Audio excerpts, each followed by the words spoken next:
Hello, Cattails Club friends. Thank you for joining once again. Today we're diving into something every cat parent needs to master, and that's the litter box. It might not be the most glamorous topic to talk about, but we all know that it's important. A happy cat, it almost always starts with a clean, comfortable litter setup. Whether you're a first-time cat owner or you're just looking to up your litter game for your cats, stick around because by the end of this video, you'll know everything from choosing the right box to good cleaning routines to solving common litter box problems. Let's start with the basics. A litter box, it's more than just a bathroom. Cats are territorial. It's a critical part of your cat's territory. Cats are naturally very clean animals. If their litter box isn't right and well maintained, you might end up with accidents outside of the box, and that creates more stress and work for you. It's also going to stress out your cat. So rule number one, the general guideline is one litter box per cat plus one extra. For example, if you have two cats, then ideally you would have 3 litter boxes. This prevents territorial disputes and it gives your cats options. Next, size does matter with litter boxes. Cats need space to turn around comfortably. If a box is too small, your cat may feel cramped. This can be discouraging to them. So bigger is usually better, especially if you have a larger breed like Maine Coons, for example. Now let's talk about types of boxes. You have open boxes. They're simple, they're easy to clean, and most cats are going to be perfectly fine with litter boxes like this. You also have covered boxes.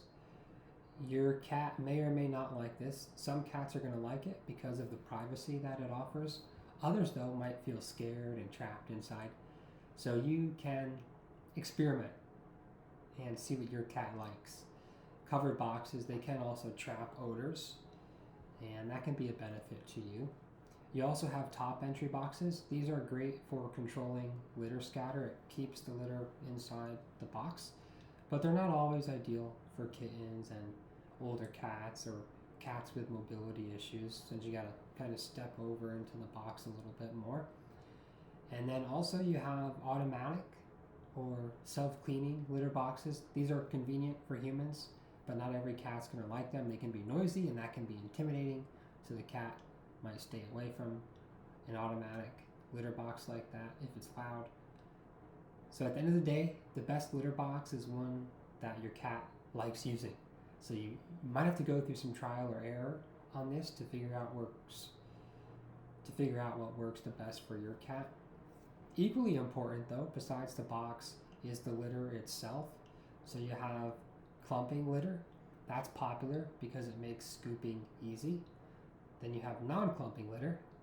That's cheaper, but it's going to be more difficult when you do go to scoop because, it's not clumping. It's going to be more work on your end. And you have different materials that are used. You have clay, you have silica, you have natural plant-based options, and they're each going to have their own pros and cons. Clay clumps well, but it can be dusty. You have silica crystals that absorb odor, but they're not very soft or comfortable on your cat's paws when they do use the litter box. Plant-based litters, they're eco-friendly, but they might track around the house more. So again, you might have to experiment. What does your cat like to use? What works well for you in your house? Cats, they can be picky, so sometimes you just have to go through this trial and error period. A good rule to avoid, though, is strong scents. Cats usually prefer unscented litter. And as far as depth of litter, you would want to aim for 2 to 3 inches so that your cat can comfortably dig and cover. Now, as far as placement goes, you want to choose a quiet, low traffic area. Cats, they enjoy their privacy. So you wouldn't put the box right next to food and water bowls, right? If you had a bathroom, you wouldn't put it in your dining room. That just wouldn't make sense. Those two things don't go well together. If you live in a multi-story house, try having at least one litter box on each floor. And as far as maintenance goes, problems can arise there if we get lazy.